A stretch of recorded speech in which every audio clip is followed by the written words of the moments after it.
कभी ऐसा हुआ है आपके साथ कि किसी काम को शुरू करते वक्त जोश बिल्कुल हाई था, मतलब जिम जाना है, कोई नई स्किल सीखनी है, रोज पढ़ाई करनी है, और फिर कुछ ही दिन में वही काम बोझ लगने लगता है। वो जो शुरू की एनर्जी होती है, जो फोकस होता है, पता नहीं कहाँ चला जाता है। तो सवाल यही है, ये जो शुरुआती मोटिवेशन होता है, ये तूफानी जोश, ये जाता कहाँ है? आज की इस बातचीत में हम इसी पहेली को सुलझाने वाले हैं। हम समझेंगे कि ये मोटिवेशन आखिर कमजोर क्यों पड़ जाता है, और सबसे जरूरी बात, इसे वापस कैसे लाया जाए। तो ठीक है, इस सवाल का जवाब ढूंढने के लिए हमें सबसे पहले मोटिवेशन के नेचर को ही समझना होगा। आखिर ये है क्या चीज और काम कैसे करती है। और पता है, सबसे बड़ी गलती हम यहीं कर जाते हैं। हम ये मानकर चलते हैं कि मोटिवेशन कोई स्विच है जो हमेशा ऑन ही रहेगा, लेकिन सच तो कुछ और है। सच ये है कि मोटिवेशन बस एक फीलिंग है, एक भावना, बिल्कुल वैसे ही जैसे खुशी या गुस्सा हमेशा नहीं रहते, आते जाते रहते हैं। ठीक उसी तरह मोटिवेशन का लेवल भी ऊपर नीचे होता रहता है। तो समझिए, इसका मतलब सीधा सा है कि अगर हम किसी भी काम के लिए सिर्फ इस आने जाने वाली फीलिंग पर डिपेंडेंट हैं, तो हम एक बहुत बड़ा रिस्क ले रहे हैं। क्योंकि सीधी सी बात है, जिस दिन ये फीलिंग नहीं होगी उस दिन हमारा प्रोग्रेस भी ठप। तो अब जब हम ये समझ चुके हैं कि मोटिवेशन परमानेंट नहीं है, तो चलिए उन 5 सबसे बड़े चोरों की पहचान करते हैं जो चुपके से आकर हमारा सारा मोटिवेशन चुरा ले जाते हैं। ये रहे वो 5 मुख्य कारण जिनकी वजह से हमारा सारा जोश ठंडा पड़ जाता है। पहला, तुरंत रिजल्ट्स पाने की इच्छा। दूसरा, लक्ष्य का क्लियर ना होना। तीसरा, दूसरों से खुद को कंपेयर करने का जाल। चौथा, जरूरत से ज्यादा सोचना और डरना। और 5वां और सबसे बड़ा कारण, अनुशासन की कमी। चलिए अब एक एक करके इनकी जड़ तक चलते हैं। पहला कारण है इंस्टेंट ग्रेटिफिकेशन की आदत। मतलब हमें हर चीज तुरंत चाहिए। हम एक ऐसी दुनिया में जी रहे हैं जहां एक क्लिक पर खाना आ जाता है, एक स्वाइप पे एंटरटेनमेंट, और हम यही उम्मीद अपनी असल जिंदगी से भी लगा लेते हैं। जिम गए तो एक हफ्ते में बॉडी बन जाए, पढ़ना शुरू किया तो तुरंत अच्छे नंबर आ जाएं। लेकिन भाई, बड़े लक्ष्यों में तो वक्त लगता है, और जब वो फटाफट वाला रिजल्ट नहीं दिखता तो हमारा दिमाग कहता है, अरे छोड़ो यार, कोई फायदा नहीं हो रहा, और बस मोटिवेशन की सारी हवा निकल जाती है। दूसरा कारण है एक धुंधला लक्ष्य।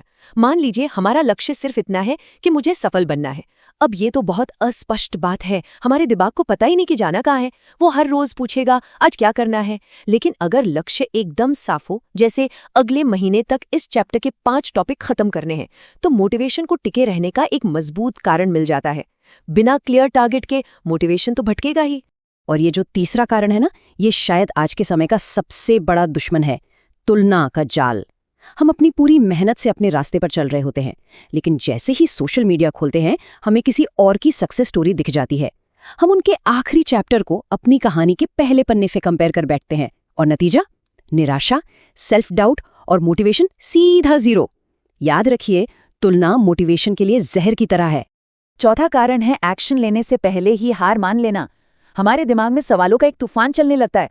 अगर मैं फेल हो गया तो लोग क्या कहेंगे, क्या ये मुझसे हो भी पाएगा। ये जो डर और ओवर थिंकिंग की बेड़ियां हैं ना, ये हमारे पैरों को काम शुरू करने से पहले ही जकड़ लेती हैं और हमारी सारी प्रेरणा को चूस लेती हैं। और अब आता है 5वां और सबसे जरूरी कारण, एक ऐसी चीज जो मोटिवेशन से भी कहीं ज्यादा ताकतवर है, और वो है अनुशासन, यानी कि डिसिप्लिन।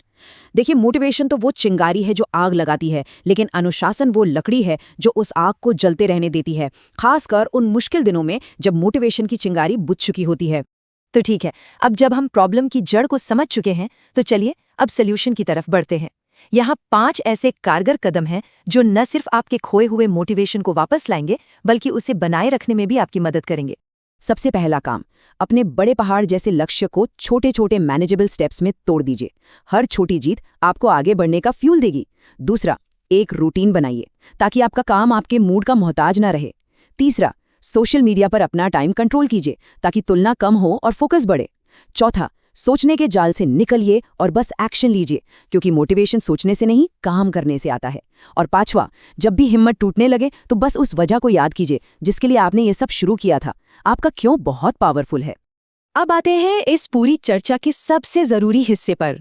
वो असली चाबी क्या है जो लंबे समय तक टिकने वाली सफलता का ताला खोलती है।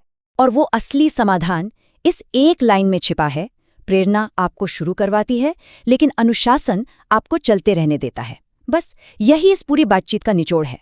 जरा इस पर गौर कीजिए, ये फर्क को बिल्कुल साफ कर देता है।